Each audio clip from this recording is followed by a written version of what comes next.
amazing. This is amazing. Because in the imagination, Frith tells us that the Necker cube never reverses. We don't create in our heads. We create by externalizing our thoughts with sketches and doodles and rough drafts so that we can benefit from the unexpectedness of reality. It is this continual unexpectedness that makes interacting with the real world such a joy. So please, everyone, put your cell phones, throw them in the garbage, okay? It's my recommendation to anyone at all. Thank you. Anyway, and actually, it's interesting too because I really like what Daniel Dennett writes. And Daniel Dennett writes. I'm sorry, I'm maybe digressing here, but Daniel Dennett writes that what's the difference between humans and other animals? What? We have such a big brain? No. Whales, dolphins, their brain is almost as big or just as big. The issue is this: we can externalize information in the world. That's what we can do that all the other animals cannot. And that's what makes us human. But anyway, by this example, by all of this, what do I mean? How does this have anything to do with the topic at hand? Well, by this example, I mean to support the notion that by using art for the purpose of emotional healing, it gives you something. It gives you something that you alone might never otherwise have access to.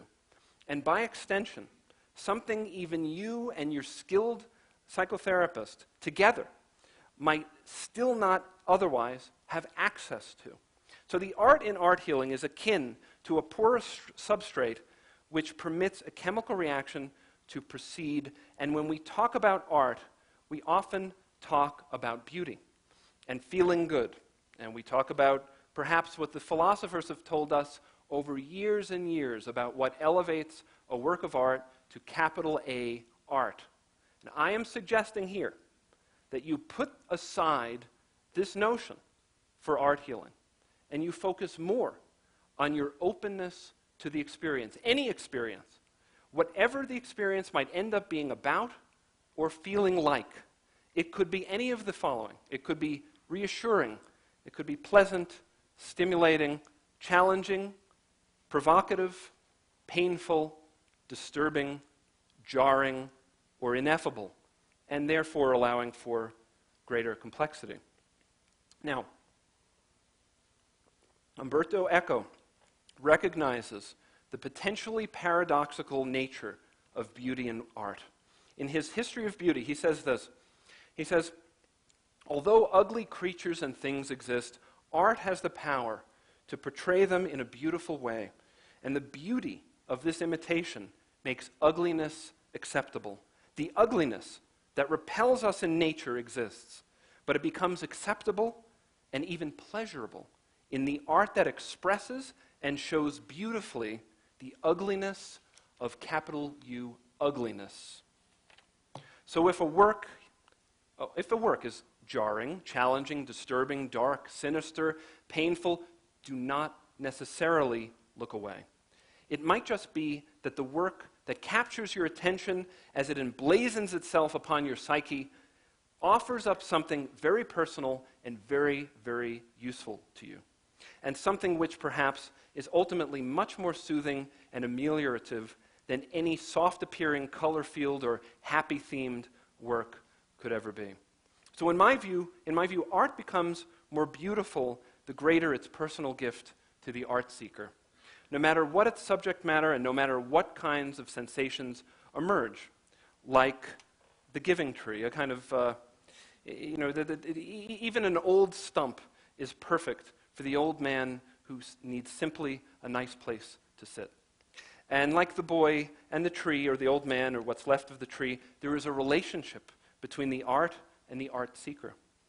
There is what I like to say, a communion and an energy that manifests itself, an energy that manifests as spontaneity.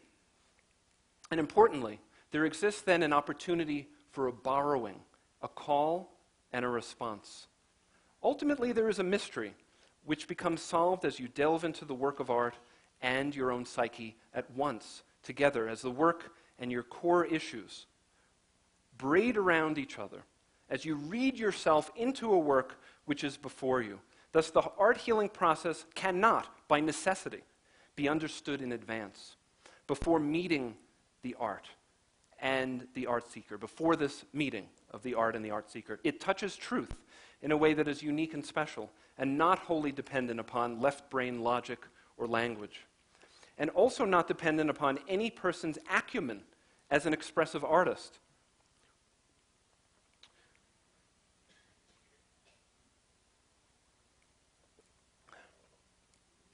We leave the art making to the artists, and we create by art healing a different kind of art, one that does not require getting messy with paint. Right, exactly. Or clay, or some substance other than the messy business of mining one's own experience and hurts and turmoils and the experiences in life that are untidy and frayed. It is these more abstract messes that we can throw ourselves in. Now, art theorist Rudolf Arnheim points out how just a simple few lines drawn on paper can suggest so much, and I take this to encompass everything, including hard-to-describe emotions. We understand something by its context, as the lines in close parallel, taken at once by a single glance in the context of the other lines, becomes for the viewer an unmistakable arm, as you see in this Picasso. And so it is a new kind of context. The art provides a new context for your enduring problems, and thus by necessity, a new angle and a new potential for transformation. Now, indeed, art healing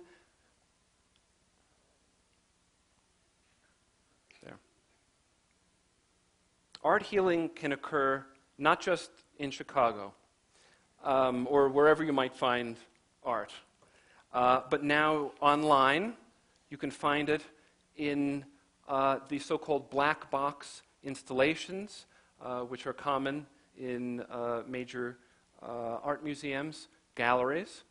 You can find them, here's an example of one, the relatively new building for the Boston ICA, Institute of Contemporary Art in Boston, which looks as if it's going to fall into the bay, but in fact is structurally sound. As far as I could tell, I stamped on it a bit. And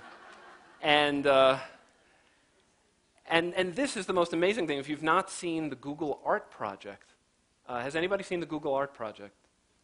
Okay, if maybe one. This is amazing.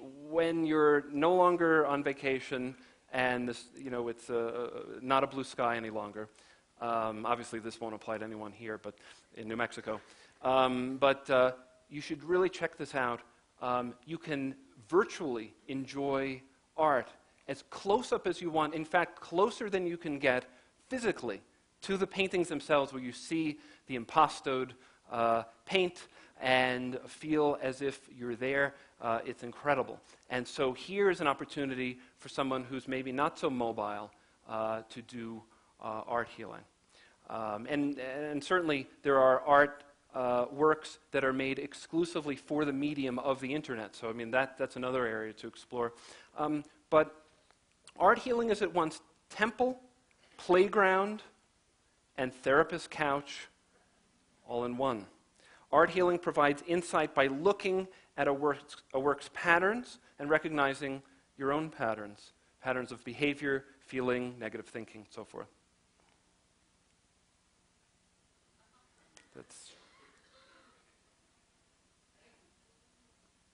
Okay, so let's move on now to the 6 functions of art healing. We'll cover them briefly. Now, they are the following, as you could read here. The first, and what I'll do is let's just flip through some works where I have grouped these works very loosely to exemplify these functions. And this is my take on it. I mean, you may feel differently, and you can come up with your own. But, for example, the following works seem to exemplify um,